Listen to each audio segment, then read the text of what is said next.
Singularity. My name is Nicola, and you're watching Singularity FM, the place where we interview the future. If you guys enjoy this podcast, you can show your support by either writing a brief review on iTunes or by simply becoming a patron via interviewthefuture.com. Now, some of you may know that I've been working on a new book, provisionally titled Rewriting the Human Story: How Our Story Determines Our Future. And so I thought it could be useful to me and hopefully interesting to you if I were to have a conversation with a few story experts and ask them questions such as why story, what is story, and perhaps most importantly, how does story relate to technology, artificial intelligence, being human, and our future. Well, my guest today on the show is Jonah Sachs. Jonah is an author, speaker, and viral marketing pioneer. He helped to create some of the world's first and still most heralded digital social change campaigns.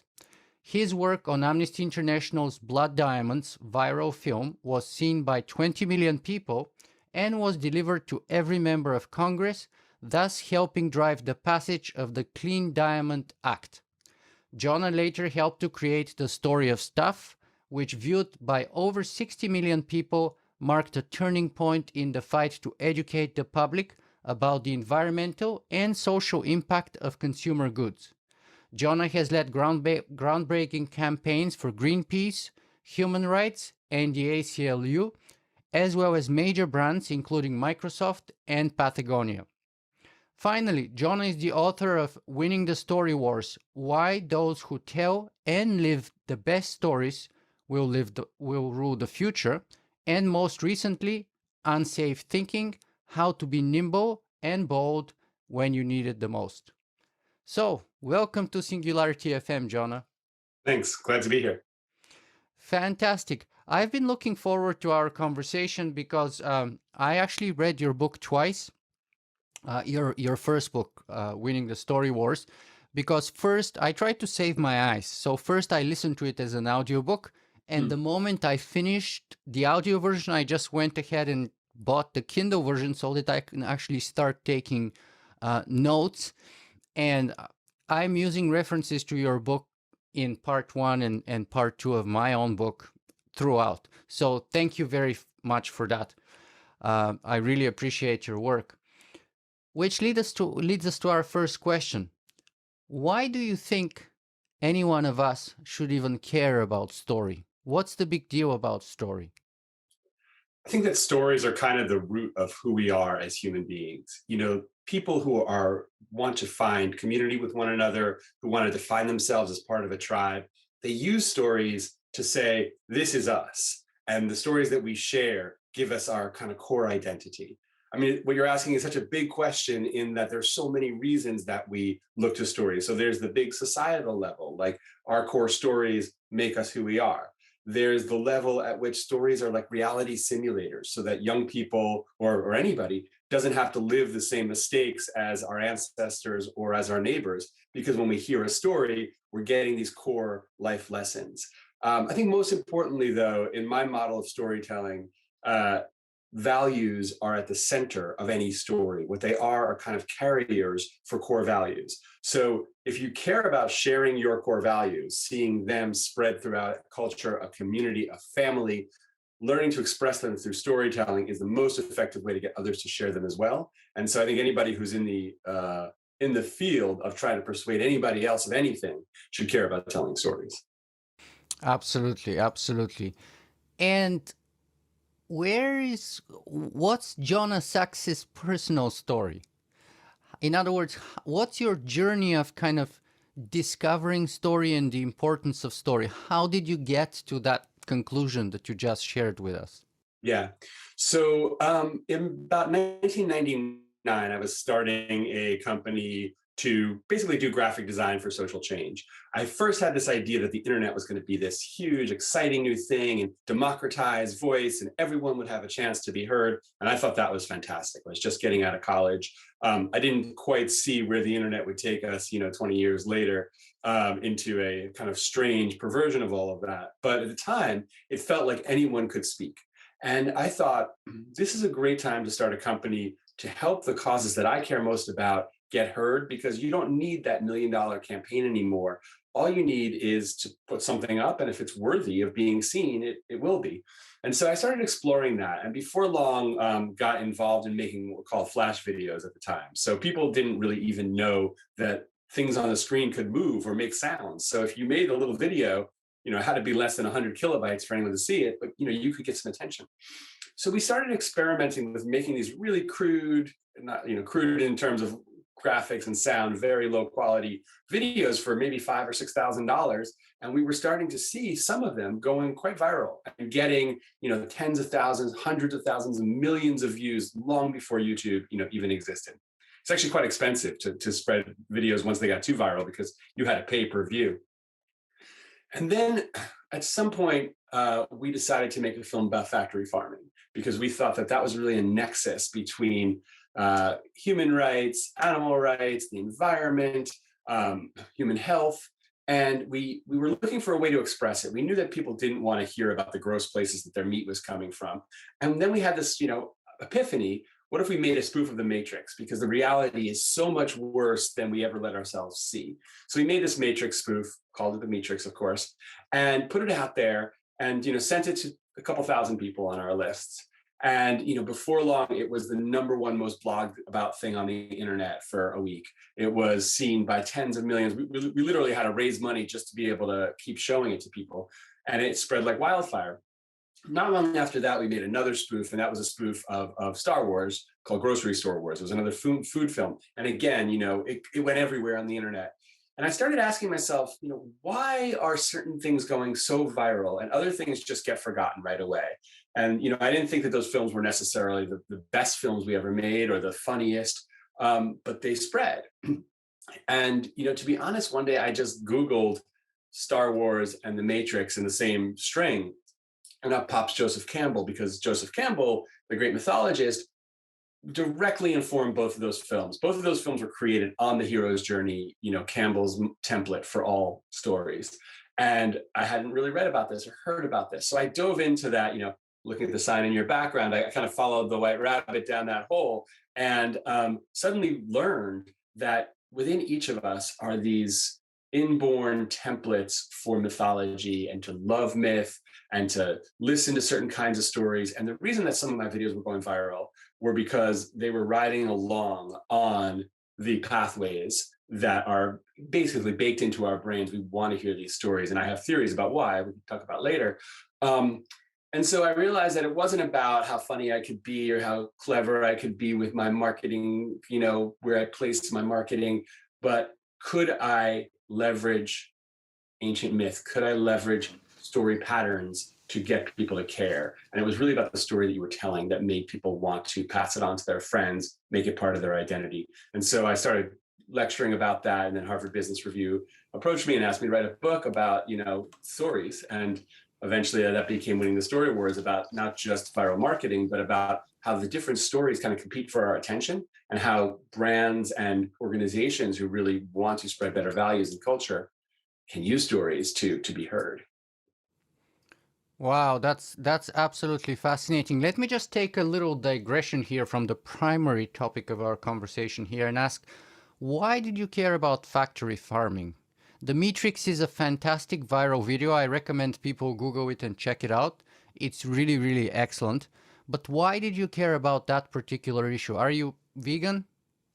I'm vegetarian. I have been since I was 14 years old. And, I think one of the formative experiences for me was taking an ethics class in 8th grade, and learning about where our meat came from, and as sort of as a core ethical, it was used as sort of a core ethical canvas to discuss how our values are lived or not lived in the world. And I had always, I love animals. I've always cared about animals, but really coming face to face with the reality of how we treat animals in the society was shocking to me and changed my life. So I kind of always carried that with me. It wasn't until later that I realized that factory farming was really a nexus of, way workers are treated, the way communities and environment are treated, the way our health is treated, and just became to me like this great social ill. To be honest, I was actually approached by a few factory farming giants after the Meatrix was made, because they wanted to tell their own story, and they thought maybe they could enlist me to sort of tell their story. I'm not sure. I guess that's how it goes in the world. You kind of get co-opted. I resisted those calls, but I'm sure they offered you pretty close to penny it. for it. A lot more than the nonprofits that did the Yeah. campaign. Yes.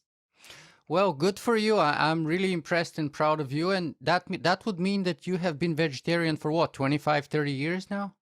A little more than 30 years. Yeah. Wow, that's really impressive. Wow. Good for you. Well, and especially good for you for kind of like resisting the temptation and foregoing all the benefits of kind of, working with the big guys and giving them what they want. That's like pretty impressive. Like, wow, good for you.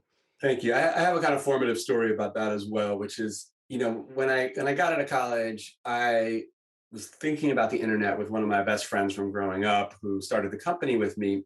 And the first idea that we had was to we love treasure hunts as kids. We used to build these elaborate treasure hunts. I still love them. I still make them for my children.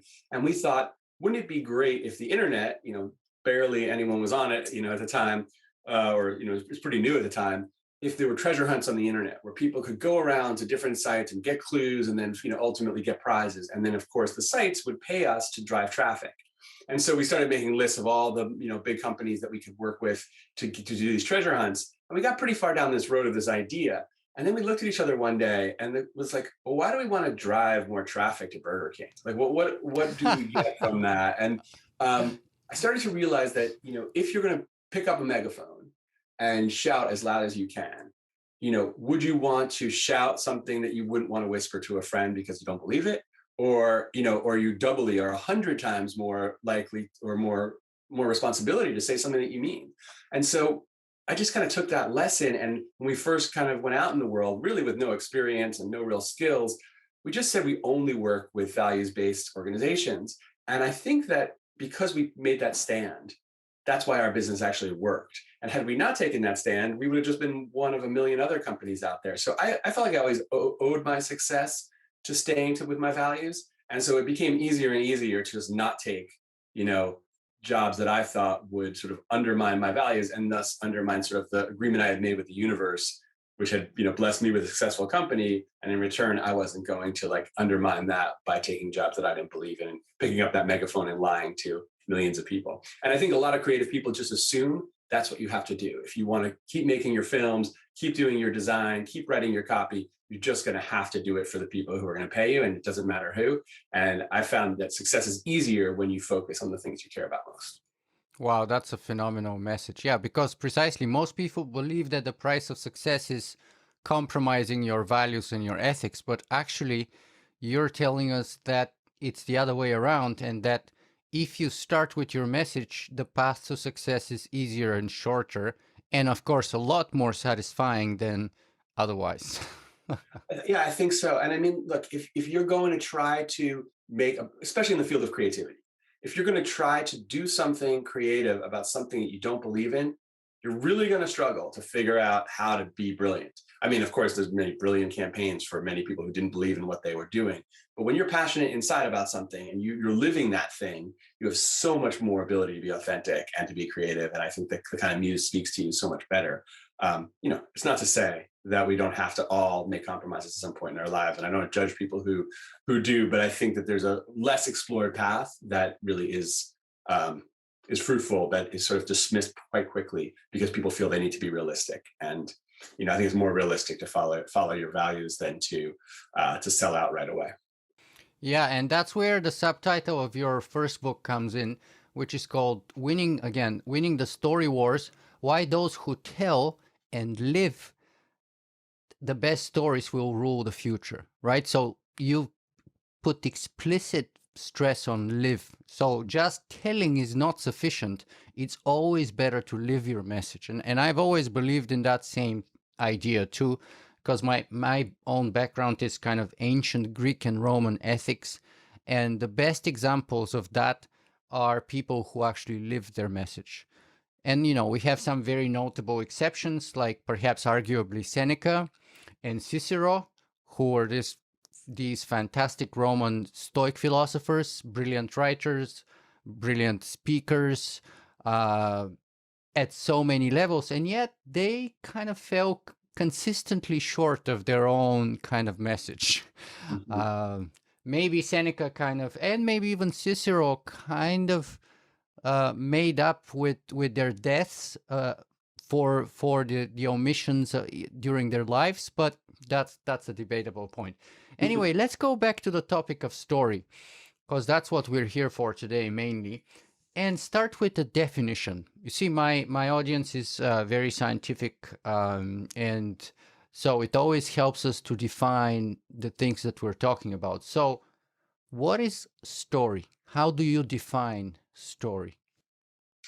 Yeah, so I don't know if this is a scientific definition. This is the definition that I kind of pushed myself to create because I realized that in writing this book, a lot of people talk about storytelling, and it just means a million things to a million people. And it can kind of just become good communication if you're not careful. And so I said, let me be really precise about what I mean here. So what I mean by a story is a set of characters placed on a stage, a metaphorical stage, in which things happen to them in order to illustrate a truth about the way the world works.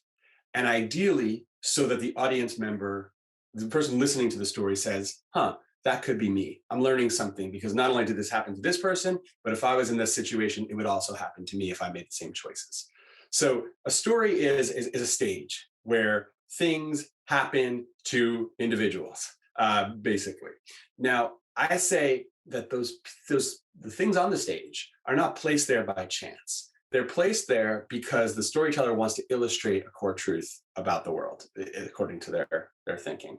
And that's called the moral of the story, right? And in the old stories, they would actually tell you at the end, like in the old fables, they'll tell you the moral of the story is blah, blah, blah.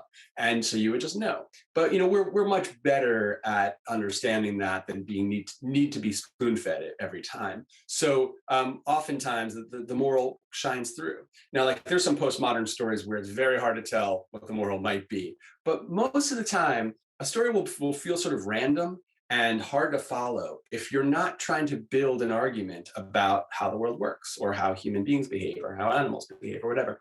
And so those are there to illustrate the moral. But the moral itself is really like a carrier for the values that you want to spread. So if you want to tell a story, and the moral is he who hesitates is lost, right? So lots and lots of stories are about, big risk, big reward, adventure. You're sharing values about those things, about courage and bravery and putting yourself out in the world. You may tell a story where the moral is better safe than sorry. And that's a very different moral, which is about security and safety. So I think that like the core is the values. Wrapped around it is the moral of the story, the core truth that we can all believe in. And then at the highest level, the most visible level, are the characters and the things that illustrate that point. That's how to construct a pretty good story almost every time. If you can think about, well, what's a core, what values do I want to spread? And this is most easy to do with children, by the way. If you're like, I want to teach my kids to share and cooperate. Well, those are the values you want.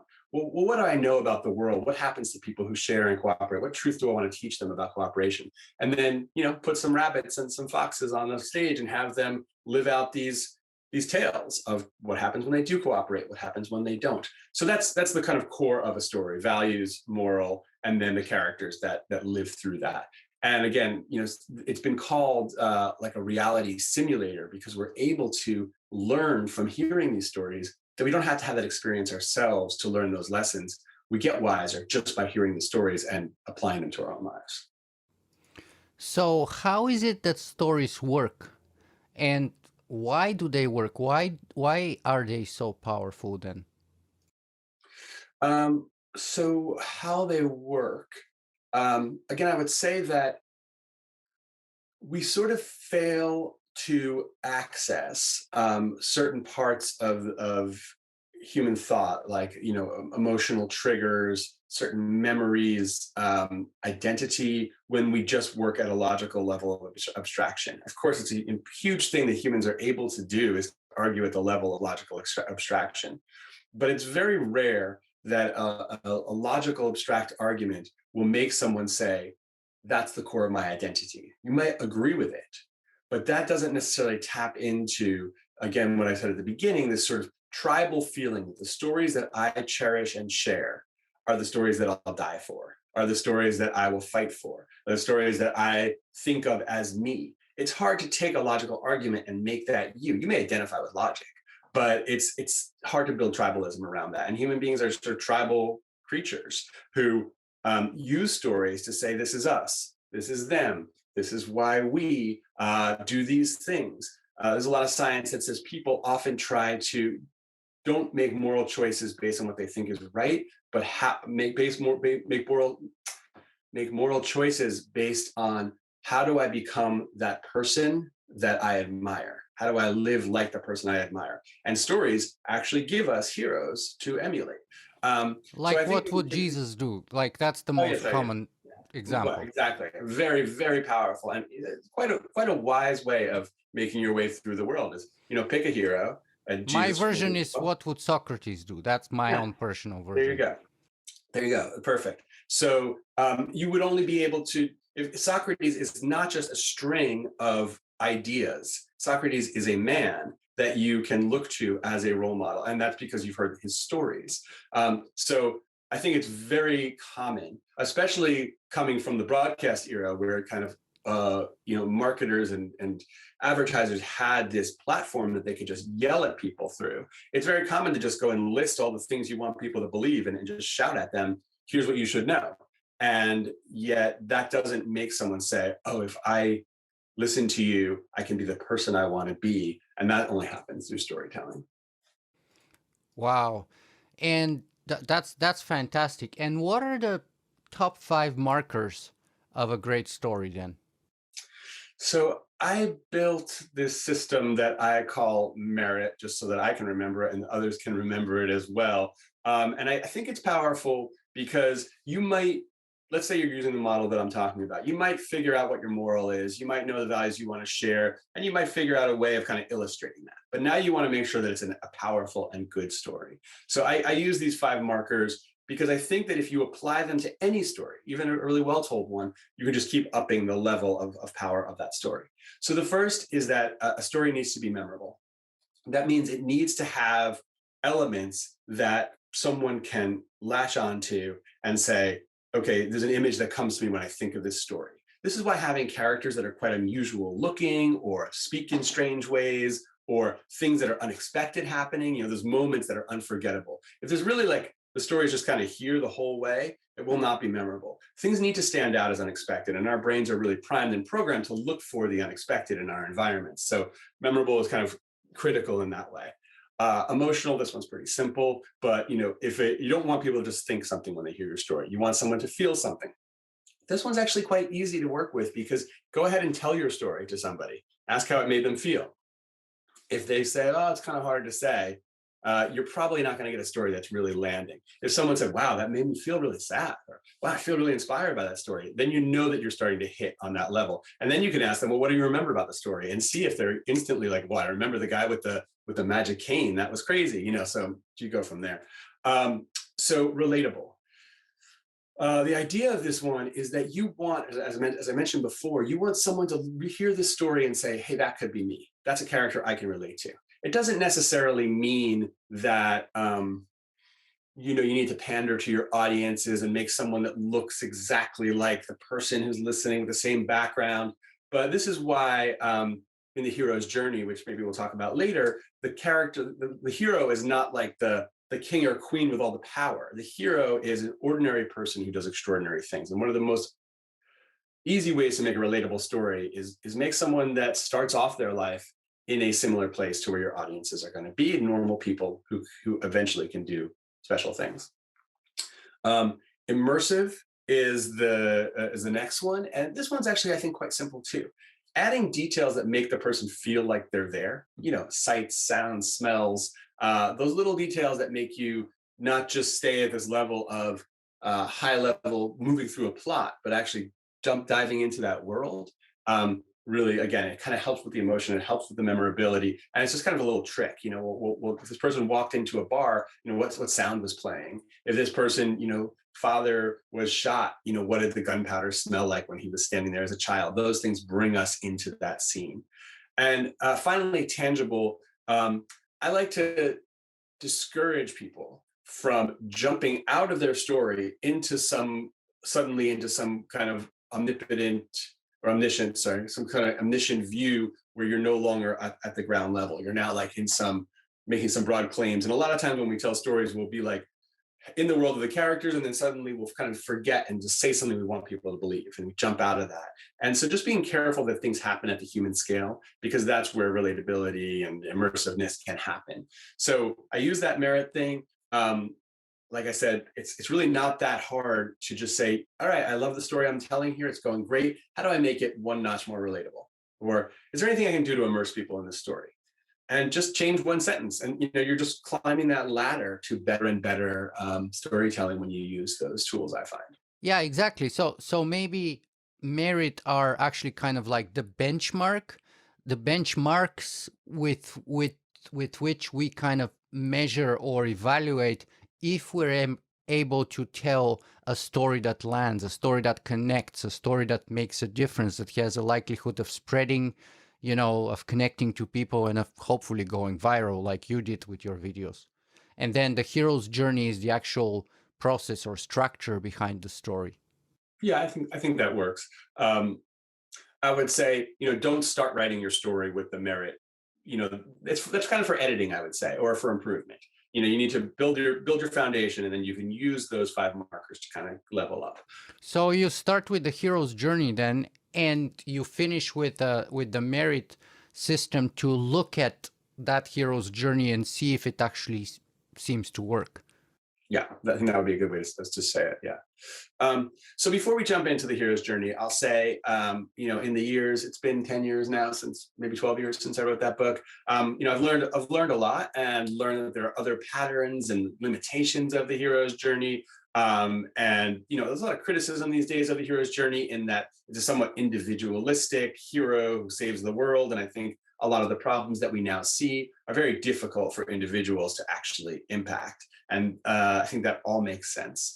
At the same time, I've seen time and again how screenwriters in Hollywood, how advertisers, how TED talkers, how everyone who really wants to be heard should be aware of and masterful with this story template, and then you can use others to layer on top of it. So I don't want to say it's the kind of panacea, for every possible story, but I do think it's kind of 101 that we need to understand it and know how to use it, and we can kind of build from there. So hero's journey works like this. You've got Joseph Campbell, this mythologist who had this question: why, are there stories that have, existed throughout cultures and throughout times? What is the pattern that all cultures have shared? Because he was, studying all of these and starting to sense this pattern. And when he really dove into it, he came forth with what he felt was this story template. And like I said before, George Lucas, when he was stuck trying to write his space opera, called Joseph Campbell, was like, "Hey, I'm stuck. What should I do?" And Campbell was like, use this. And George Lucas, used every step of Campbell's hero's journey to write Star Wars. And you can see it's like people are fanatic about that story. And why was that? Well, he was using this very simple, powerful template. So here's how the hero's journey works. It starts with an outsider. This could be like an orphan or a hobbit or a person, an old frail person, somebody who is living in a world that is not great, that they feel there's something deeply wrong in this world. And they think they're probably the last person who can do something about it, right? So, Cinderella is, sweeping ashes off the hearth, or, Frodo is 3 feet tall or whatever. You're small and you're powerless. And this person is kind of muddling their way through the world, and they have this choice to sort of accept their fate. But some part of them is calling for something more. And I think we can all, about relatability, I think a lot of us can relate to that, right? We see the world as not the way we wish it could be, and we see there's maybe something more we can do, but we doubt we have power to do anything about it. And then one day they meet a new person, This important new person enters their lives, and this character is called the mentor.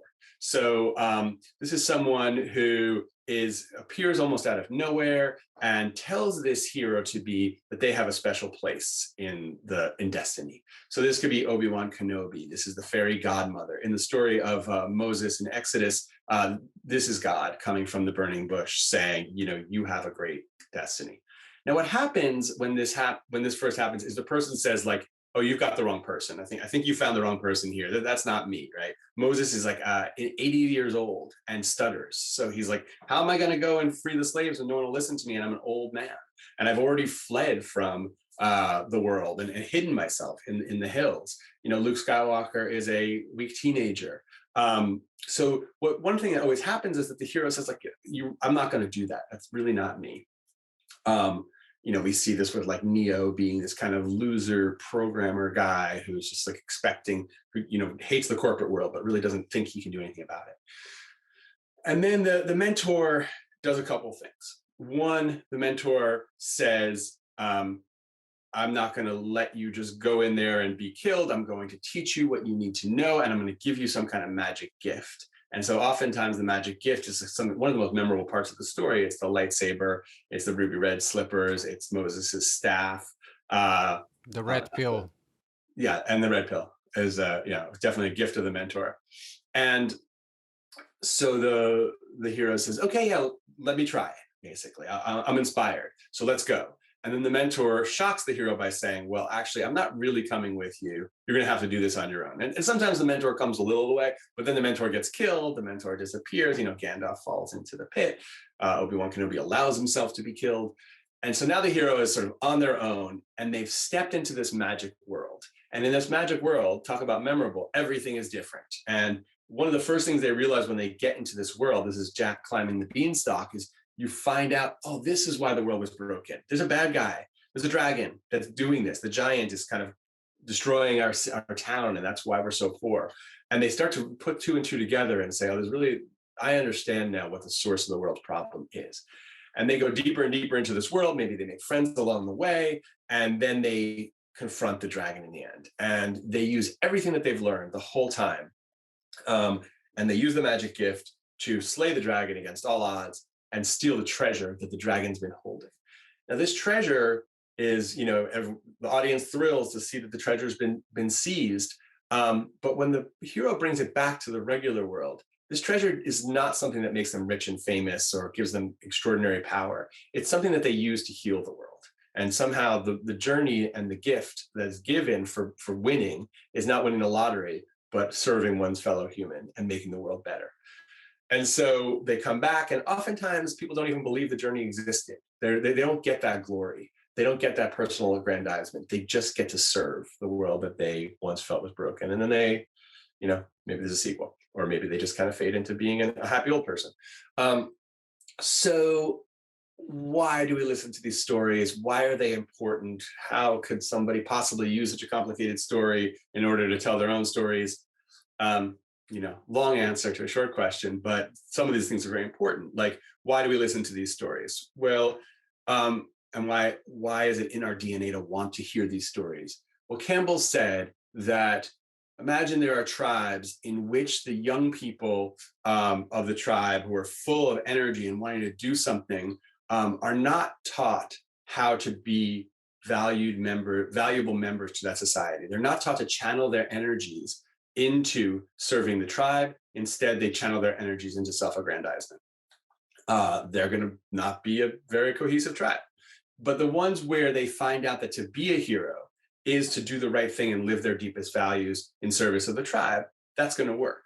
The stories in which a young person believes that they have a special role to play within the tribe is going to create leadership and cohesion. So essentially, we all want to hear that we have a place in the community. We all want to hear that we can live our deepest values. We all have a yearning to live our deepest values. And we all want to hear that normal people can do extraordinary things. So I would say one of the lessons of this, even if you don't use all the steps of the hero's journey, and I only included probably 6 of the 13 or so that are often used, normal person listens to their heart and does extraordinary things that's hero's journey right there. They resist the temptations. to live the normal life. They set out on their own and they learn how to serve the world better. And so I found this really exciting because I felt that in my own journey of serving causes and serving things I most cared about, this kind of provided a sense that if we tell stories about the things we most believe in and care about that serve the world, those are the things that people want to hear about.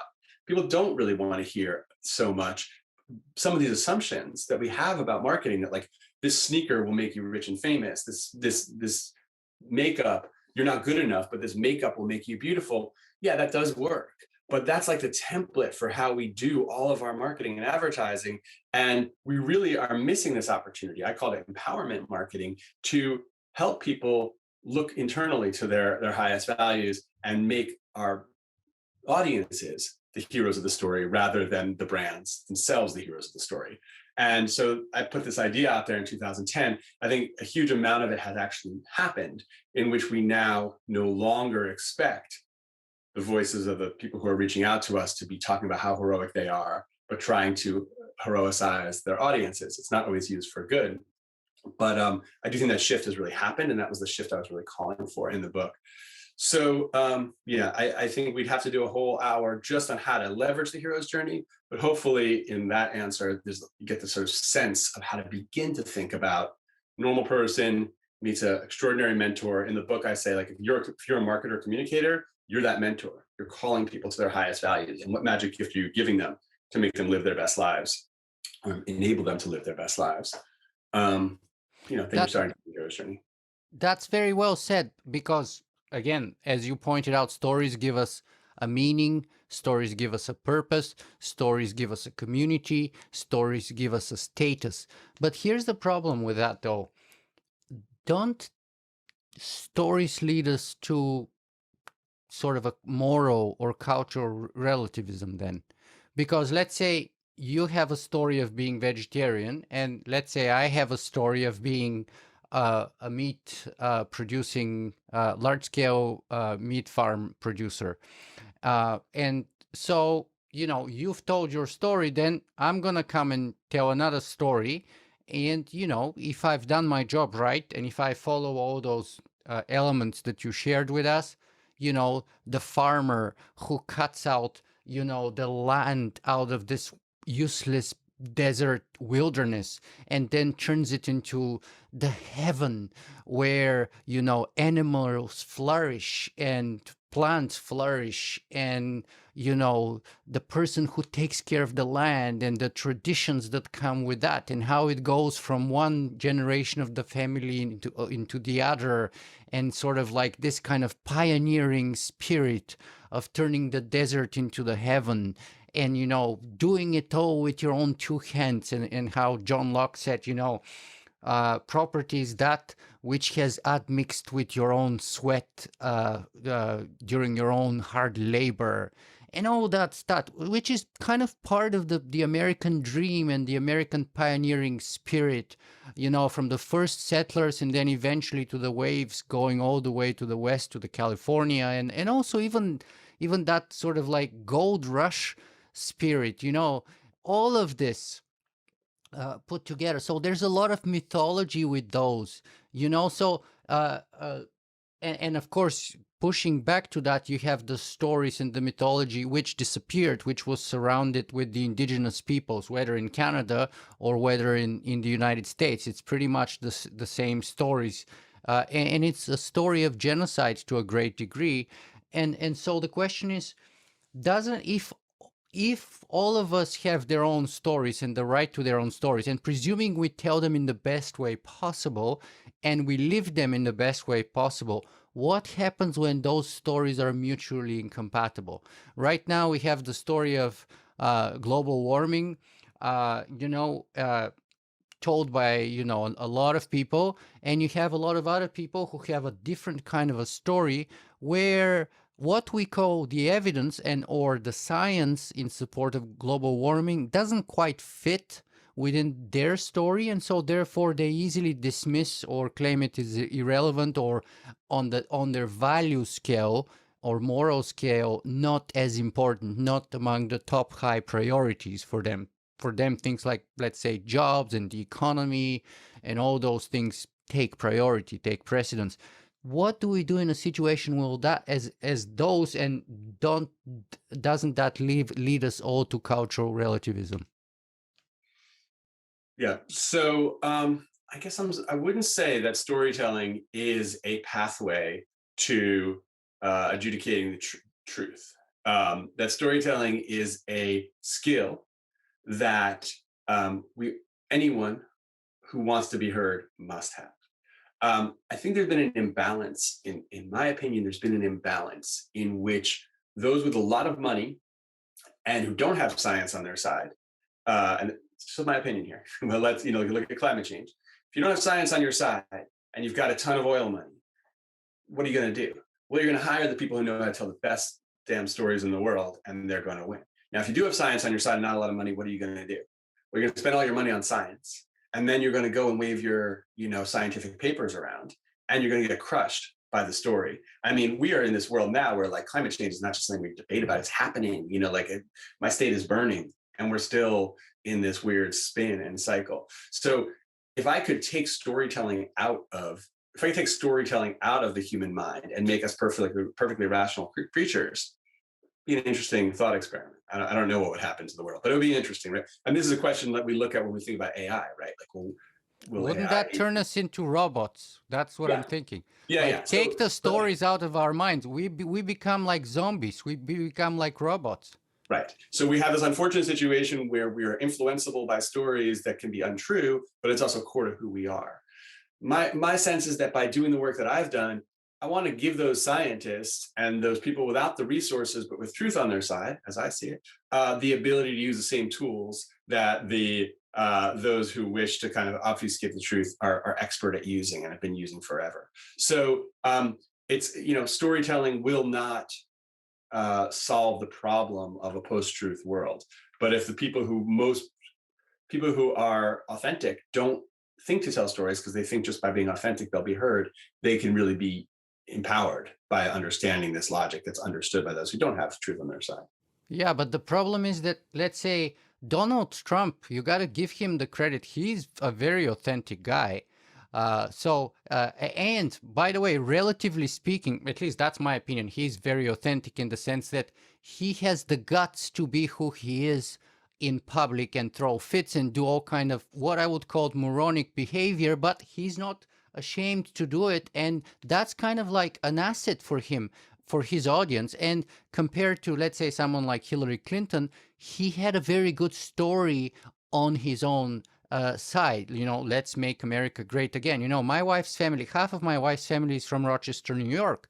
And Rochester used to be this place called Kodak City, because for 100 years, Kodak was among the most prosperous companies in America. And then it went bankrupt. And after Kodak went bankrupt, it's a devastation. Like Rochester is like Detroit City. It's half dead. Downtown Rochester is like at best a mere shadow of what it used to be.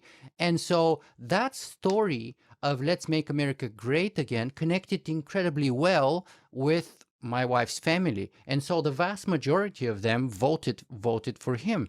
And so and there's endless other examples, like you have certain kind of conscience which prevented you from taking the job offered to you by the meat producing industry. But many equally gifted stories like you told the story of the Marlboro Man that you tell, or other stories that prevent us today to deal with the pop, the soft drink industry or the fast food industries, which are at the core of America's obesity epidemic and the diabetes epidemic, right? And so when you have equally gifted, as you do, equally gifted storytellers on both sides of the spectrum telling incompatible stories, the net effect of that is like, yes, you're doing a great job, but the net effect is, how do we resolve this kind of unresolved, is it resolvable kind of conflict or differences? What to actually move somewhere, to make to end up to some kind of a conclusive reality, at least, or something.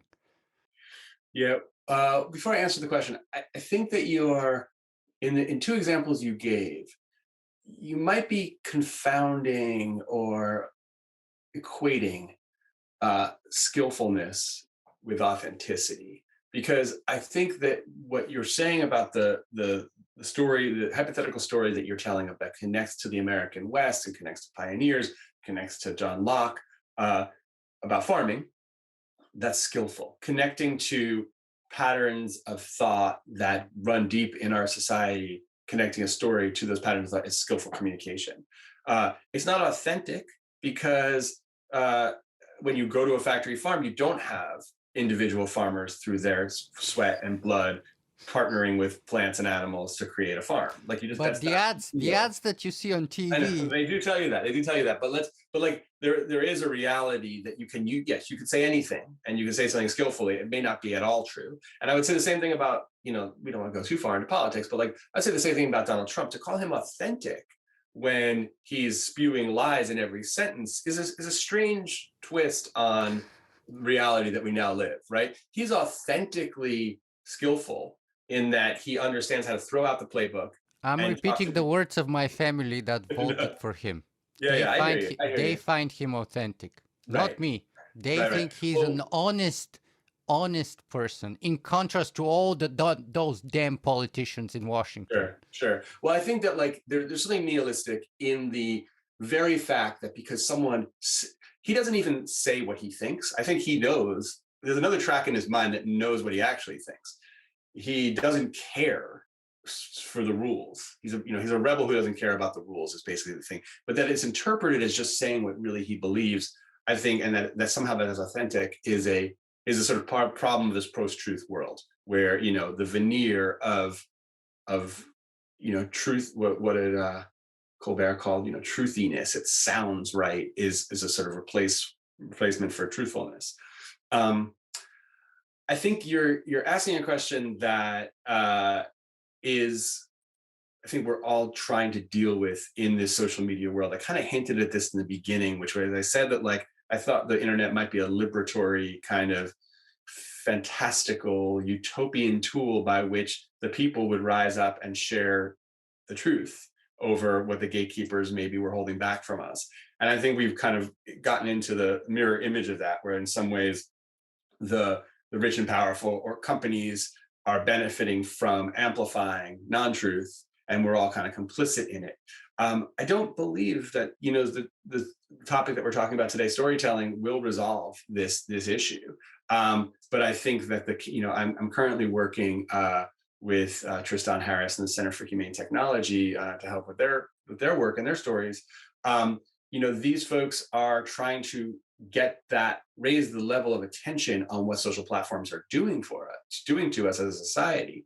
And again, it's important that people like that understand and have the power of storytelling to fight that battle, which I think is probably one of the most important battles of our time. But it will be resolved on that battlefield, which will be empowered by storytelling.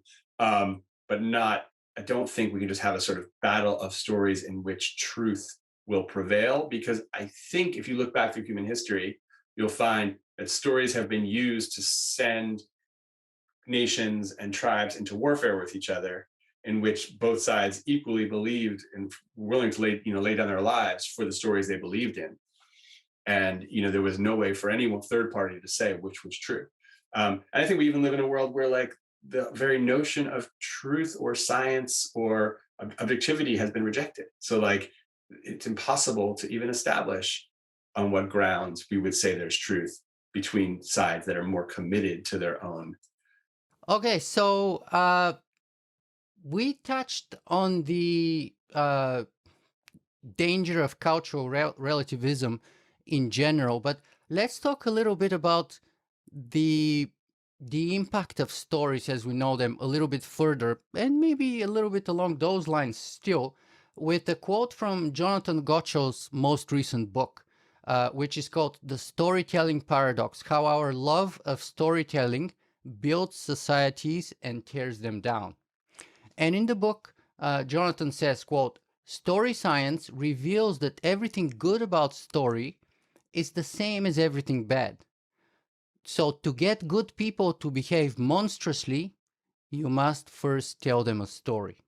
So the real question for Jonathan Gottschall in his book is, how can we save the world from stories? Because for him, one of the things that he can see, and maybe we can see too, is that maybe the world currently is being destroyed by the diversity and the kind of the vehement sort of embracing of mutually incompatible stories by, you know, different parts of our civilization that are getting in a sort of a more and more aggressive and even violent attacks on each other. So it's not giving us a positive spin or take on story and its impact on our civilization right now. So what do you tell people like Jonathan who have this kind of concern?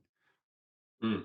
Well, I mean, I would agree. Like I think I said at the beginning, stories tell us who we are. You know, stories help with us versus them, right? Stories tell us who we are, who they are. They identify the villain in a story. They give us a reason to cohere, and reasons to cohere are also reasons to fight and to reasons to die. I don't think that anybody has ever been able to influence anybody to get on the battlefield except by pointing a gun at their head and say go fight, or by telling them a story that's going to get them whipped up enough to commit, you know, all kinds of atrocities that they would never commit to their own tribe members. So I definitely don't disagree. uh, and as we started to begin to touch on this conversation earlier, you know, you get into sort of AI ethics when you think about, well, how would we want machines to behave, and what would we want them to take of human, you know, would we want to base our ethical machines on human ethics and human behaviors, or would we want them to transcend that? And how do you even get out of that sort of like paradox of what is the best of human values and what's the worst, and how do you support, you know, separate those two things? um, so I would say Jonathan's argument is right, that that stories can tear our world apart. And now that we have instant communication, to be able to for all these stories to come into contact with each other at all moments and all times, we're in an unprecedented world where the whole idea of the story wars is, you know, has been ramped up in the last, since I wrote that book, you know, 100-fold. I don't know what his prescription is. I haven't read the book, and I'm not really sure what I can even say. I would say that I agree that, you know, I'm not a evangelist for storytelling, as the more storytelling that we have, the better humanity will be. I'm more of an evangelist for finding the people that I think are telling the best stories, or have the best stories to tell, the most authentic stories to tell, and the values that need to spread about a more unified humanity, and helping them to make sure that those stories get out there. But I think that there is a valuable lesson in what you're saying, whereas like when we engage in the battle and in the fight and throw more noise in, even if we're on the side of right, that we can be inadvertently just ramping up the story wars to be more and more runaway. And so we have to think about very strategically, how do we spread stories that don't just create more culture wars, that don't just villainize the other side and pull us away from any hope of moving forward as a civilization. I do think, you know, I'm influenced by the work of Jonathan Haidt, and, you know, his work on moral tastes and understanding where the morality of conservatives and progressives overlap, how to understand. And this is where I think going to those core values and saying, like, what are those core values that all humans share, and how do we leverage them to see our similarities more than our differences, is a valuable way of doing this. How can conservatives understand progressive values? How can progressives understand conservative values to band together against our true common enemies, which is not each other? I think that's a very important and valuable work for the next generation of storytelling. But I really don't want to say that I have a solution to the problem that you're putting out there, because I don't know that anybody does. And I'm curious what your solution is, if any, to this quandary.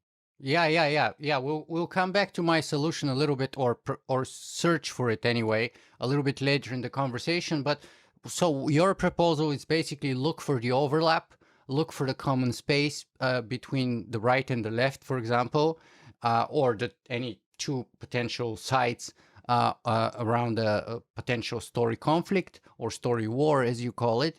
Look for the overlap and try to build upon that foundation, which is a good suggestion, presuming that there is any space of overlap. So I think there's clearly overlap in human values, which is like the core, the lowest level of what's going on. How those values are interpreted and what clothing they wear and how they're played out. There's not a lot of that. But if you can bring people together, and I think there's good science about this as well, bring people together in one-on-one contact, into conversation with one another, they often will find that they share common values and they share common beliefs. It's just that when we get into these filter bubbles, it's harder and harder for us to see the common values that underlie our very different assumptions about what should be done about them. Right, but here's the problem. For example, when you don't have common values. So think about it this way. And I wanted to bring this back a little bit later in our conversation, but maybe now would be the better time. Anyway, so my book is concerned with the human story, the story that has brought us thus far. And I entirely agree with what you say on page 58. I actually had reached that conclusion about 5 years before I read your book. And I just didn't have the same name that you have there, but I was blown away. And that was the diagnosis that I made for our civilization after doing, 250 interviews with, quote, the brightest and the best scientists from a diversity of field. And you say on page 58, the space between the realities of our moment in history and the shared stories to which we turn for explanation, meaning, and instruction for action are what you call a myth gap. And that was the problem that I diagnosed myself. In my view, just like yours, stories are basically like instruction manuals. They tell us who we are, where we're coming from, where we're going, what is right, what is wrong, what is to be done, and what is not to be done, how we should and should not live our lives, and where we're going from here. So stories inform not only our past and our present, but the action we should take with respect to the future.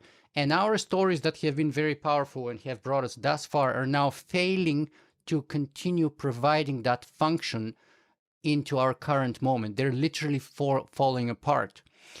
And so you call it the myth gap, which is a brilliant way to say it. And that's one of many reasons why I actually loved your book so much. And by the way, you wrote this before I came up with the idea. The only problem is I discovered it much later once I started digging into doing that research. So good on you for that. But here's the problem. So our greatest strength is also our greatest weakness. And so the human story that we've had so far has been the most powerful tool that humanity has had. Literary critic Kenneth Burke says that stories are a tool for living. And so the human story has brought us thus far. But here's the problem. So, and we can have many names on the human story, which has been written and rewritten several times. Probably the last time when the human story was rewritten was around the Enlightenment, the Renaissance, the Industrial Revolution, kind of those centuries. And we have humanism, for a lack of better word, to call our story. And I go into my book proposal about 4 potential elements that the story of humanism consists of. The first one is the story of progress, which is whether you take the theological origins of our human story or the scientific theory of evolution, we kind of start with these animalistic origins and then we transcend them. That's who we are. So we have this kind of upward motion, whether in the theological sense or in the evolutionary biological sense. The second element is that, therefore, we have the story of supremacy and centrality of humanity, whether, again, in the theological sense, because we are a reflection of God and his first creation, and the world has been created as our garden, therefore ours for the taking, or in the evolutionary biology sense, as we are the smartest species on our planet. The same conclusion. The third element of the human story is the story of our separation from nature. Are we a part of the world or are we apart from the world? And so far we are kind of disengaging or alienating ourselves from that nature. And then the final part of our human story is the story of becoming gods, because that's what the Bible says, with the second coming of the prophet.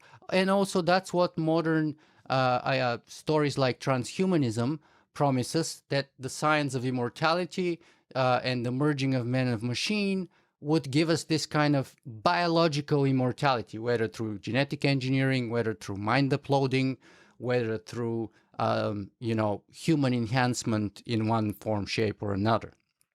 And so, anyway, that's kind of the story so far. Now, imagine the AIs. And our story, by the way, has given us a blank check to do with the world whatever we want to do.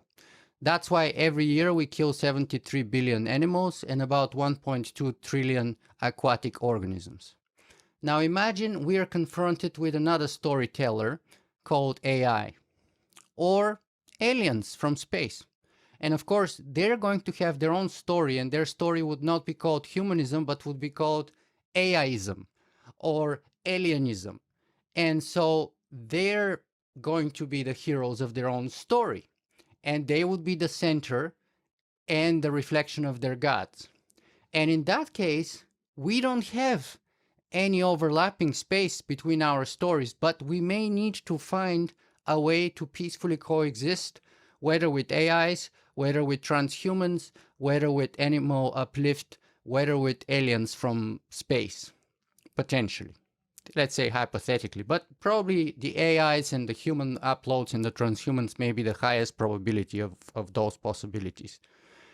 And so unless we transcend and change our own story with the deliberate design to create space for those, we are not going to have any overlap because they become mutually exclusive. One is AIism, the other is humanism. And that's it. That means war. You're touching on issues that I've been exploring a lot since writing my book, and I'm fascinated by many of the things that you're looking at. And I do agree with a lot of the things that you're saying. We have this we love these linear views of history, which is what I call the progress narrative, and what you're talking about, and this sort of progressivism, this idea, probably going back to Plato, and this idea of ideal forms, that somehow the world is polluted and we can get to this ideal place, and we're closer and closer to crafting it, and the human brain can sort of turn the world into, and this goes to the story that you're coming up with about, you're pointing to with farming, like we can cultivate the world into a thing that we can then control, and that goes back obviously to the Bible and to Garden of Eden. And the epitome of this is Ray Kurzweil's idea that the universe is moving from less towards more intelligence, highly teleological concept, and the ultimate, and he has these stages of evolution, where in the ultimate stage of the evolution we have these giant computroniums, matryoshka brains, smart dust, and finally the final stage, as Ray Kurzweil says, the universe wakes up. Right. Well, the universe may already be awake, and may be unawakened by us taking every atom in it to create a giant computer. But this is this kind of, I think that this kind of linear view in which, and every civilization have called themselves the people, so one way or another, that they are the sort of chosen people, they are the necessary outcome of all that's come before, and then all those civilizations are gone and wiped away. Those civilizations, in being wiped away, did not destroy the very substrate of life on Earth, and so they were able to get off stage without destroying the planet, or the galaxy, if Kurzweil gets his way, or the universe.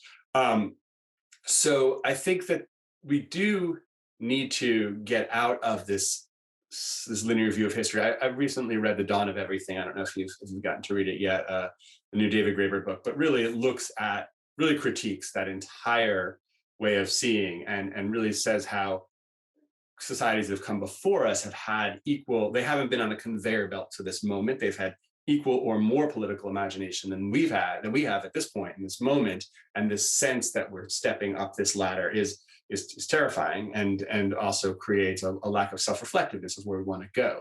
I think the progress narrative also tells us, in its more recent form, in the more Steven Pinker form, that like the capitalism, science, and humanism are the drivers of all things that have occurred positively, which is also very simplified. And in the dawn of everything, they really talk about how the Enlightenment was likely sparked by European contact with indigenous societies in the New World, where the Americans, the indigenous people, had senses of freedom and actually had better oratory than the French, who were trying to work, and eventually they introduced ideas of liberty to Europe, which was anathema to the European experiment at the time.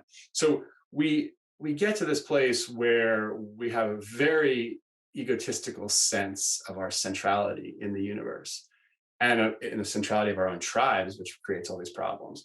And I think your point is great, which is that if we create new creatures, new beings that are superior to us because they're brilliant AIs, and they carry that same sense that we carry, they will simply sweep us away as a nice stepping stone on the pathway to their own supremacy. And humanism becomes the dataism that Yuval Harari talks about.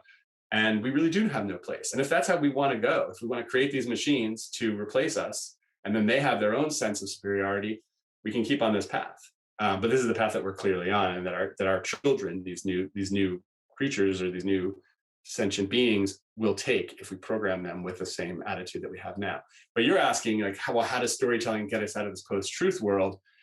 Now you're asking and prescribing that storytelling might get us out of, like, the deepest cultural assumptions that we currently have. And that's, hopefully your book is a contribution to that. But it's one of the most difficult things to possibly undo. I think it was only a few years ago that I understood the problem of humanism, because humanism brings with it so many of the ethical things that we cherish, and the sanctity of the individual and the sanctity of every human life is so important for all the human rights and all the things that we cherish. And yet, in its very name, humanism puts human beings at the He's a center of speciesist. the speciesism, which is self-destructive. Even if all you care about is humans, we can't survive with that kind of speciesism. Of I think course. that's who we are. So, yeah, I can't wait to read your book. It sounds fascinating. Well, here's the problem with my book, though, my friend. So the book is 3 parts. The first part is story, where it explains how story works. And I have sort of a lot of material and a lot of references to your own work in that part. The second part is our story, where I talk about the human story. So I take it from the level of abstraction to the specific level of our story. And then the third part is our future story, or the future story. And so I've done the work and the research, and I'm ready to, bury myself somewhere and write part 1 and part 2. But I'm really struggling with part 3. And so these conversations are sort of designed to hopefully spur, first, to motivate me to keep going, and secondly, hopefully help me in one way or another to kind of get through the struggle. Because while I have some ideas, I still am very far from what that future story should be or is. And so it may be absolutely arrogant and ridiculous of me to presume that I can even possibly ever come up with that story on my own. But at least with this, if I can spark a conversation so that maybe others can come up with that story, then if I can serve the function that Socrates served, which is to say being a midwife to other people, giving birth to their own best ideas, then I think that's a job not bad done. But still, I'm committed, and I will continue searching for that and kind of tweaking it and working in it for as long as I can. The only thing is I can't put a timeline on it, because I may never actually. It's a pretty lofty goal, maybe an impossible one, as you pointed out. And so, but I know I'm committed for it. So even if it takes the rest of my life, but I don't know how it's going to work out. The only thing I can say is that I appreciate the help that your work and other people like you have provided to get me where I am. And if I'm lucky enough to build a little bit upon it, then I think maybe even your work wouldn't be wasted, because that means that you threw a stone in the water, which created a ripple, so that I threw my own stone in the water, and then hopefully the ripple grew, and so on and so on. Yeah, let me just say that I find a lot of rich territory in the kind of maybe a maligned and dismissed story from the past, which is the whole Gaia theory, because I think it's been wrapped in a bit of like more of a hippie kind of approach.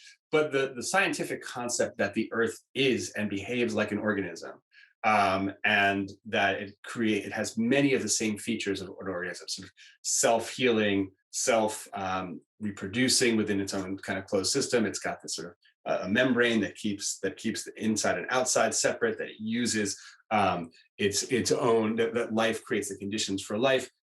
I think all of those pieces are very rich territory, and like in choosing to call it Gaia theory and in the way that it's been adopted by by a more sort of like 60s and 70s hippie kind of commune feel, I think it's easily dismissed. But I think science is showing us more and more how complex systems do behave and how the Earth behaves like an organism, and that there's something within that, and there's some truth to it, right? We can't live without that substrate upon which we depend, and we can't just go to Mars and make a new one, probably.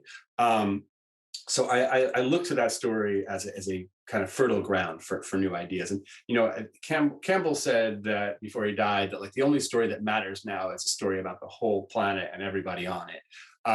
So if you follow that white rabbit, I think that there is something in that world. And so I'm not sure where you're taking it, but I find that that's just an interesting doorway. Definitely, that's one of the rabbits I'm following, because that story has many strengths, most notably the fact that it's not human-centric, that it doesn't put us at the pinnacle of evolution. Because my original starting point 10 years ago was the story of transhumanism as a potential story of our future.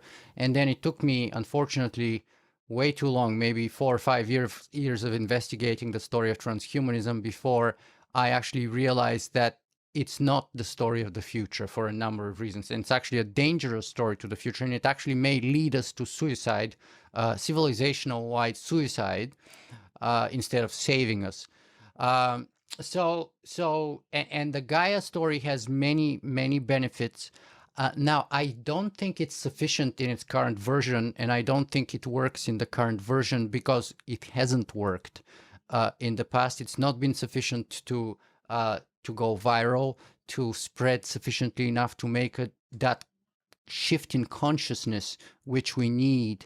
So it hasn't connected at that level, and so it at the very least needs to be like revamped and reworked. Yeah. I would just say it's a thread to pull on more than anything. 100%, and especially since that idea that the circle is growing. It used to be first white males of property owning that were like the people in the center, then it became all males, then it became women, then it became other races, and now hopefully we're going to be able to put animals within the circle of concern and other sentiences, whether AIs or aliens, etc., and just sort of like grow that circle, so that hopefully we find a way to peacefully coexist. But time is advancing here, Jonah, so let me ask you, perhaps, or try to bring us back on topic a little bit more here, with the way that storytelling plays in our relationship with technology in general, and maybe artificial intelligence in particular. So I already mentioned kind of like my take on the potential for our relationship with AI, but what's in general your own take about the way that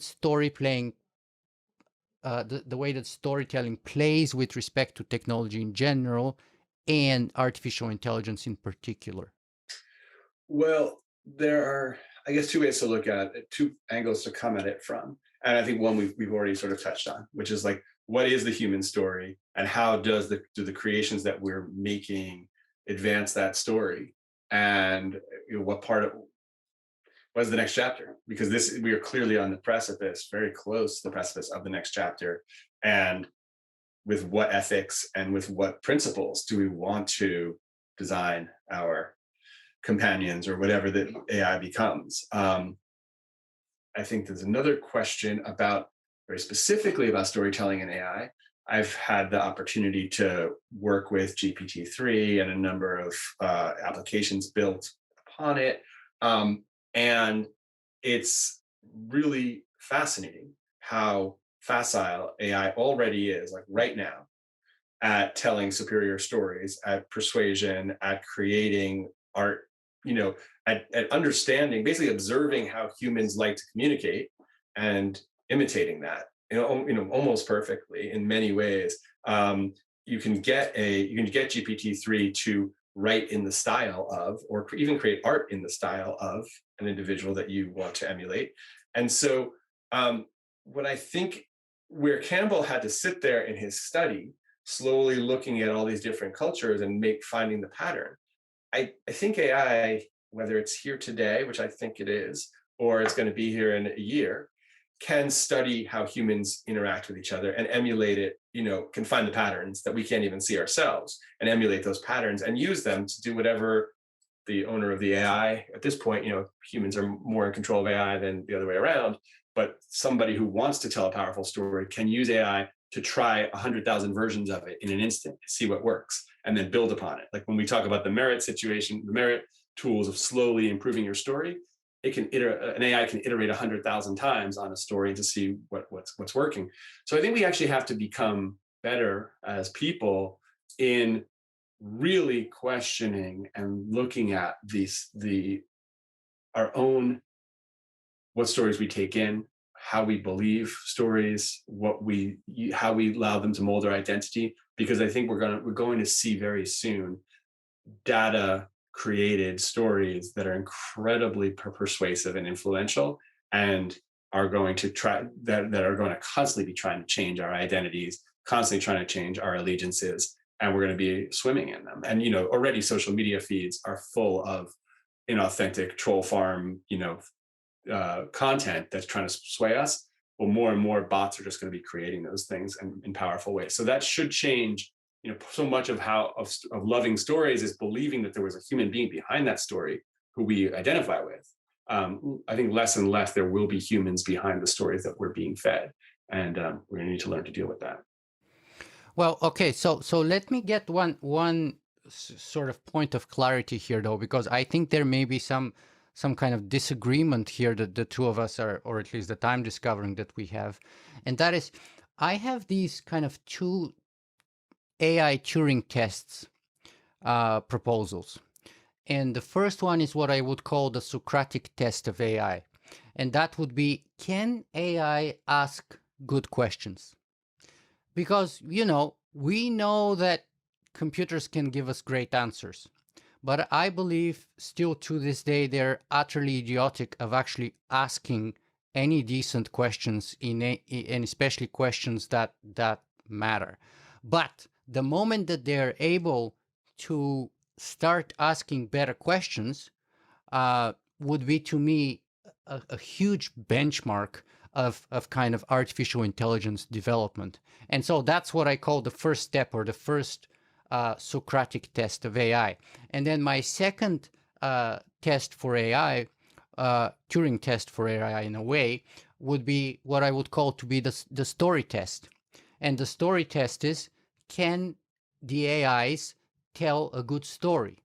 Because obviously the day an AI can tell a sophisticated story, that once a story that can make others laugh, cry, and most of all believe, is the day that humanity may lose control of the story, because we know that the storyteller is the most powerful, always. And as Plato's or the Hopi Indians, or anyway, someone said, those who tell the stories rule the world. So the moment that the AIs are able to tell those most popular stories, most powerful stories, would be the moment where us being the smartest species on the planet may be over. And so now for me, when I were to apply those two tests right now, whether to GPT-3 or anything else that I've seen so far, we are way short of those. So I'm not concerned personally at all. Actually, I've considerably changed my opinion in terms of the timeline of the birth of such AI. And I think it will take longer, and it will be harder than people like Ray Kurzweil have anticipated. I may be totally wrong, of course. Yeah. But what I'm trying to get at here is, like, because it seems that for you, we are either there, or we're already getting super close to it, which is kind of surprising and impressive to me and makes me question myself, which is why I want to find out more. So are we there, or how close are we to those? Yeah, so I can tell you a couple stories. And you know, my experience working with GPT-3, and I was given some early access to it, was frustrating, and I didn't really I wasn't able to have good conversations with and ask good questions with GPT-3.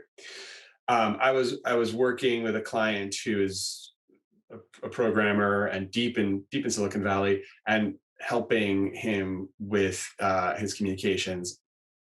And he also had access to it, and was also someone who's very skeptical about the value and the direction of AI. And when he got access to it, he was first sort of looking at it as just to understand it, but more and more he was relying on it to do the things that I was doing with him, was taking the things that we were writing and asking GPT-3 to simplify, to clarify, and then slowly to add ideas to. And I was amazed, not just at what GPT-3 was coming back with, and a lot of things that were like, wow, it feels pretty conscious of what it's saying. And of course, it's not conscious, but it's bringing valuable new ideas into the conversation. Even more, what I was amazed at was this was someone very steeped in technology who was constantly telling me the insights that he was getting from GPT-3, constantly sending me snippets of text. So in a sense, this very knowledgeable person who knew what was going on was being extremely influenced by what he was learning, and more asking deeper questions, not just how should I say this, but what should I do? And getting responses that sometimes would go, in Turing test terms, sometimes would go so far off the rails that you would never believe that this is a real human being, because it would just be like that. But if you ask it again, and whenever it went off the rails, you kind of brought it back, it was completely coherent. So I would say that gave me a sense of like, that's a more important Turing test in a way. Not that you believe that it's another human being on the other end, but that you trust its wisdom and you're influenced by it, choose to be influenced by it, is a more important Turing test in a way. I have another friend who used GPT-3 to take an original song and feed a script into it based on the song, and ask it to make a music video based on the styles. And I think this is public. I think I can send it to you. Make a music video based on a certain artistic style, and without doing any image creation or image editing, produced in about 20 hours computing time and only a couple hours of his own time, a complete music video with all these paintings that illustrated the song, that was extremely emotional and touching, and probably would be a $200,000, take an artist a couple $100,000 of time to actually produce a video like that. So I was very taken with both of these examples. I'm pretty amazed by both of these examples. I know it's very easy to also point out all the places it goes wrong. But what I think is powerful is it can learn from those mistakes, or it can make those mistakes. So if it puts out 100,000 posts for pro-Russia invasion of Ukraine stories, whatever we call, like little propaganda pieces, and 20,000 of them are so crazy that no one would ever think a human made them, and 70,000 or 50,000 are fairly useless, but there's 100 of them that are going viral. It can look at those, and then it can branch off of those and build something based on that input.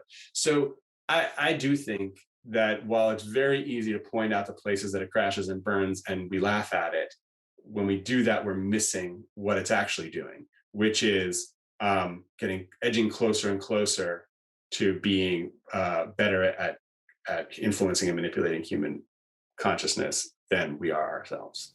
Mm-hmm. So I think it's close.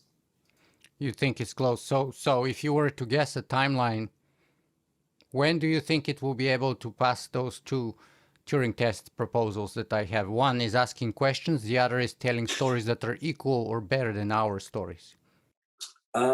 So I definitely. And are those valid at all to be like Turing tests? So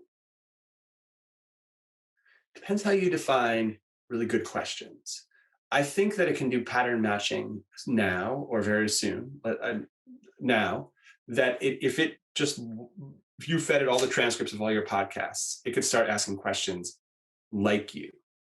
You might not be impressed with the questions it's asking, but your guests might be completely fine receiving those questions, and they would seem like really good questions. You may see how you're trying to pull on certain threads that it wouldn't know about, but I think those questions would be satisfying.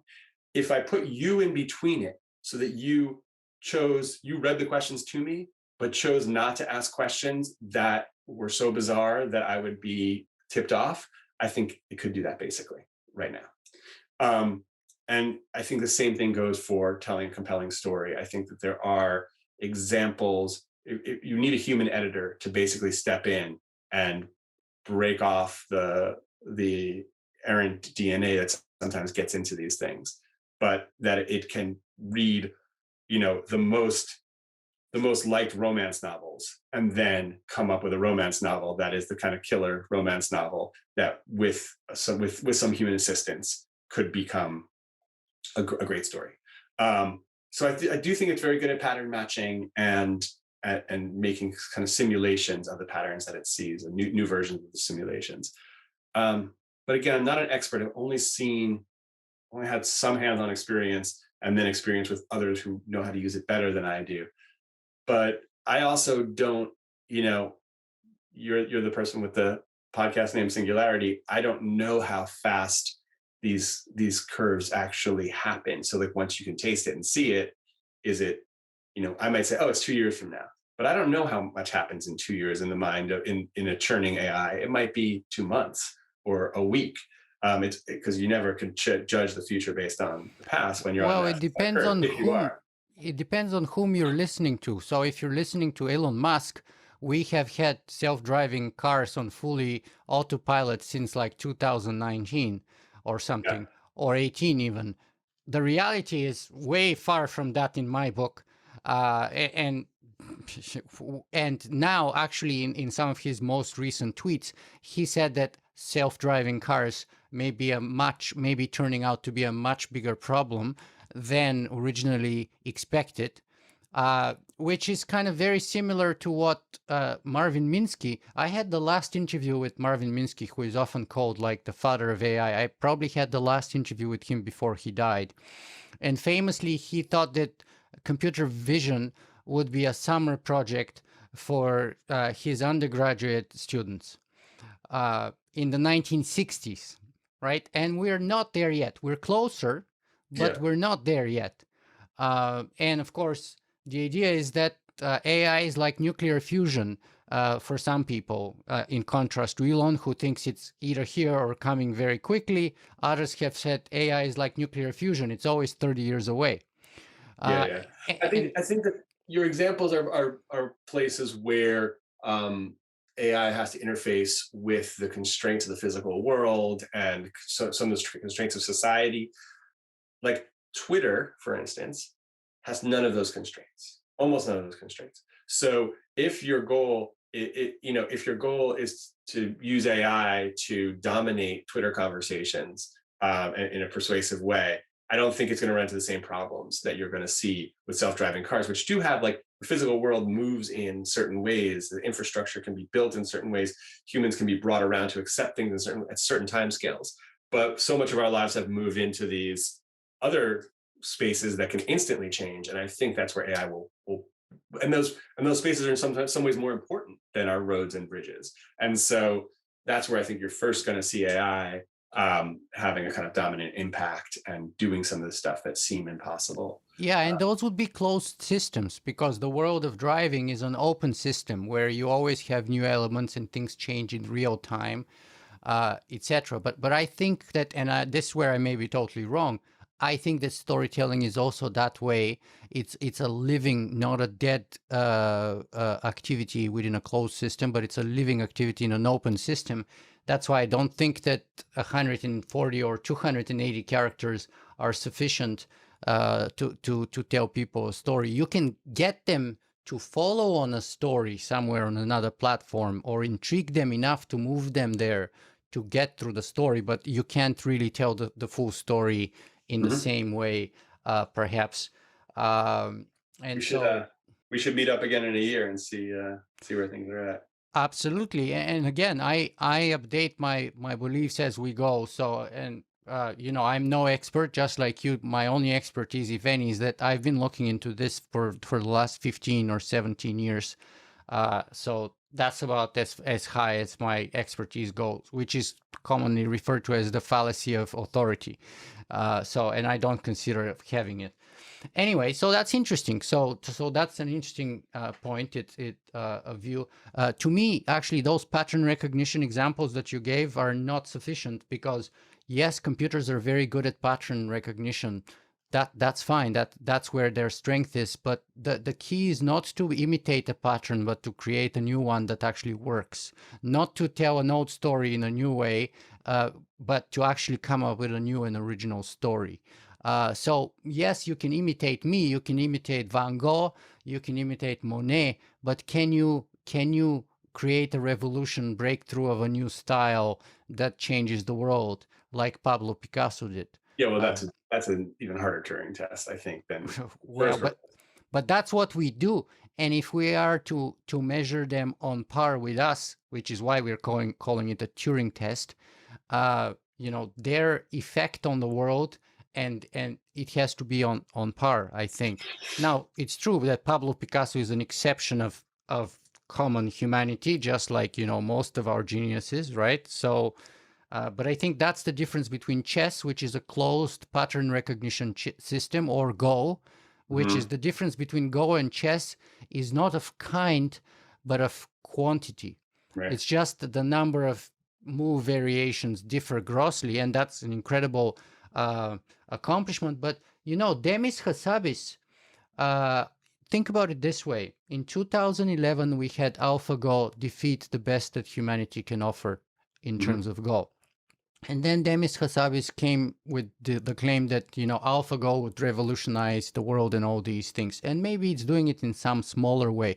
But he himself admitted around 2018, 2019, that it's not been as revolutionary as he originally thought. And it's not been as profound as he originally thought. And it's not making the same progress as he originally thought. Yeah. So in other words, pattern recognition is great. It's amazing. It's not sufficient for AI. It's about creating patterns and all kinds of other things, and telling stories in a new way, maybe. Okay. So, but that's fine. I may be totally wrong, and you may be totally right. And I hold my position. I hold my position loosely based on just a little bit of evidence that I've seen, But you have more experience with storytelling than me, and you've had, I think, more hands-on experience with GPT-3. I've just played with it a little bit, and I was like, kind of, maybe that's why I'm underestimating it. So who knows? I may be totally offline. I mean, wrong. It's not going to be the first time in my life, that's for sure. That perhaps can bring us to the story wars and the importance of those story wars, because those who tell the stories rule the world, and they tell us what's right and what's wrong, and who are the heroes and who are the villains. And as you brought the war today, I've been very depressed, to be honest with you, with everything that's happening now in the Ukraine, but we see this kind of clash of two stories. Putin stories that we have to go denazify the Ukraine, even though the president of the Ukraine is a Jew, and supposedly Putin is denazifying the Ukraine. So we have, and you've had this humongous story war on Russian TV for the past 8 years, by saying that the Ukrainians are becoming Nazis and the government is pro-Nazi, and our 4 million people, Russians, are being, so you have this kind of story war, and the future would be of humanity would be determined by perhaps those who win the story wars, wouldn't it? Yeah. I mean, I don't know if there's ever a permanent winner of the story wars, but that it ever settles and you have a permanent victory. But I think that, yeah, like that has the mimetic space of justification is like where you can't have wars without that. And it seems from our perspective that Putin's story is pretty thin and kind of like just a bare veneer over what his intentions are. But yeah, within Russia and within the people who believe his story, it all adds up and all makes sense, and there has to be logical sense to it. And um, that is a key piece of the apparatus that makes an invasion like this possible, that makes any action in the world on a large scale possible, is the right story that people will buy into. And that loops us back, by the way, to Jonathan Gottschall's solution, which I kind of also embrace. His solution in his book is that story is both the poison and the cure. Mm-hmm. Mm-hmm. And hopefully we can focus on the cure side of things rather than the poison side of things. But, that's kind of, unfortunately, an imperfect solution, because we cannot get out of story. That's how we think. We're wired for story, so we cannot get out of that mode of thinking, unfortunately. The AIs may have a different mode of thinking. We don't. Well, I think this is where, this is a personal solution, a solution for each of us to embrace rather than a solution for the whole world. But I would say, no matter how much you believe that your cause is righteous, a good heuristic for whether you should be telling a story or not is, do you believe that at the core, your story is true?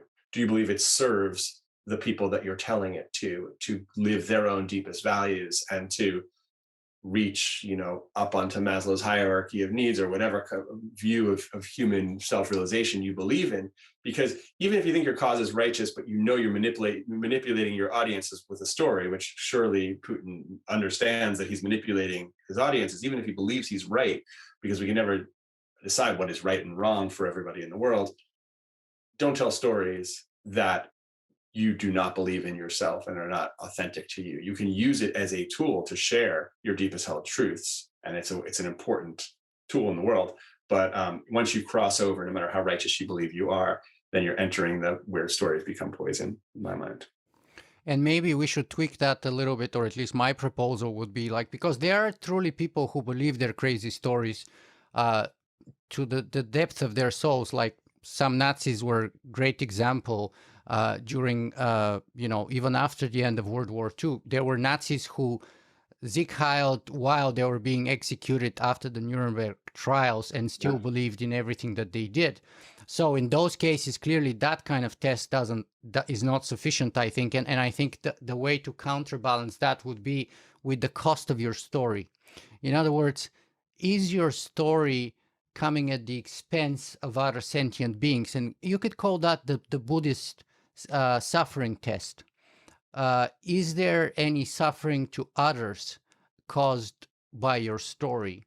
And if the answer is yes, even if you disagree with those other people's stories, I think that's a very good sign that you should reevaluate your own story, because the cost of it may be too high. That's why our humanist story right now, in my view, comes at way too high of a price in terms of the overall damage that we do to the ecosystem and the planet and countless other species.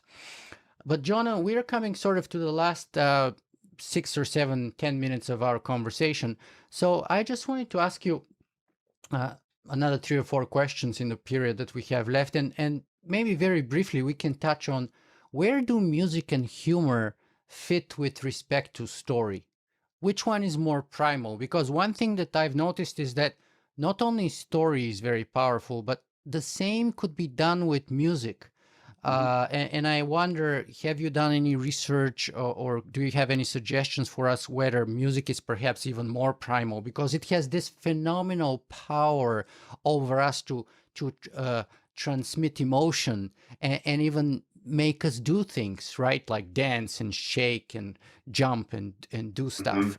And maybe humor would be right out there right after music. I don't know. How do you put those with respect to story? Well, I don't have any expertise actually about music or research on it myself. I mean, I know that in creating a powerful video or a powerful movie, like as you understand the emotion you're trying to create, you want the music to follow that emotion, and we know that it can create emotion. But I don't have anything insightful to say about music beyond that, I don't think. When it comes to humor, I think that two things, it goes back to the earlier conversation we're having. One, humor often comes from the unexpected happening. When when you least expect it, something happens that shocks you awake and that feels funny often, and that really goes with the story being memorable. Like, if your story is kind of at this level all the way through and kind of at a flat line, it will not be interesting. The stories that are constantly breaking expectation and giving you that shock of realization are stories that become more memorable. So I think that humor is just a very powerful way of breaking expectations and making something memorable. It also is disarming emotionally. It puts us in a place of feeling connection to the storyteller, because sharing humor is often a way of recognizing that someone is on our side, means well. And so it's a powerful way of, when discussing rich and deep topics or challenging someone's beliefs, of disarming their disbelief. So I think humor is extremely important in that way. Yeah, I think humor is one of those things, just like music, that can actually bridge the gap between the left and the right, or people with diametrically opposed views, and get them at the same emotional level, and therefore in sync in Yeah. some utterly like mind-blowing way, maybe subliminally, even. It's so powerful. It can also be used, as we see, like with meme culture, to paper over some very violent and awful things and just, oh, it's just a joke.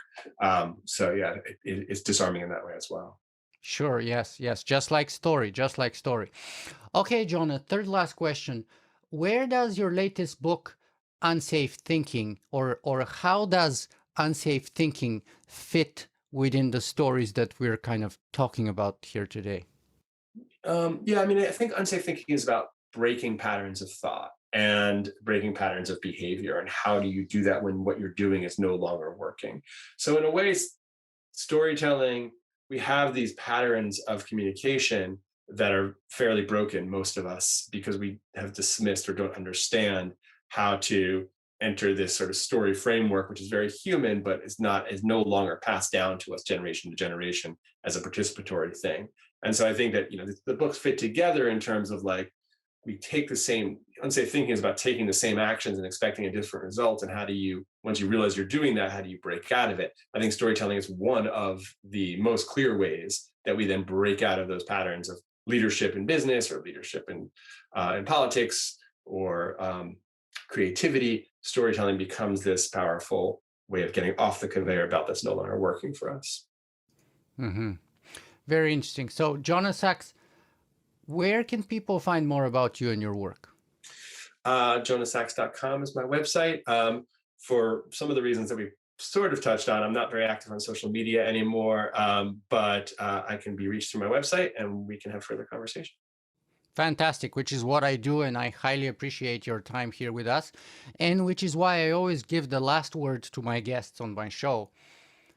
So, Jonah, we have been talking for, let's say, maybe about an hour and 40 minutes, an hour and 45 minutes. What do you want us to take away from this conversation with you? What's the message, perhaps, that you want to send us away with? Well, it's been a fascinating conversation, I'll say it first. And the message that I bring to this conversation is really that storytelling is the neglected and secret weapon that we all have in finding influence and sharing our values. And that's my most common message that I do want to share. And I hope that people of goodwill and who are trying to build a better future will pick up and get better and better at. But you've stimulated in me the thought too about sort of how do we question the direction that we're going. If we don't really know what the next chapter we're trying to write is, how can we be effective in going forward if we don't know where we're going? And I do think a lot about that question, but I haven't necessarily always brought it into these storytelling conversations. So I think you're absolutely right that we need to be both exploring and questioning our own assumptions about where we're going, even as we get better at trying to push in the direction that we think is best. So you stimulated in me to think differently about this conversation. Wow, that makes me incredibly happy, because my hidden agenda that I have in all my interviews here is to to have a good conversation with my interviewees and to provide the best of them to my audience, but also hopefully all of us end up going in a new space, a space that we haven't been in before. Both as an interviewee or as an interviewer, you as an interviewee and a kind of a storyteller, and then our audience as in their own right. So if I've managed to accomplish that, then that's like my dream come true. It's what Socrates did. He helped people. That's the meaning, the original meaning of the Greek word symposium. You know, symposium means a drinking party, and people would go have drinks and eat. But at the same time, in ancient Greece, they would discuss poetry, love, beauty, ethics, aesthetics, war, death, religion, the good, all those things. And hopefully at the end of the party, you would leave not just drunk, but with a little bit more of an insight in a new perspective of the world and of the issues that make a difference in our life. And that's what Socrates is known for. That's what he did. Well, you've done that for me, so thank you so much. Jonah Sachs, thank you so much for being with us today. Been a pleasure.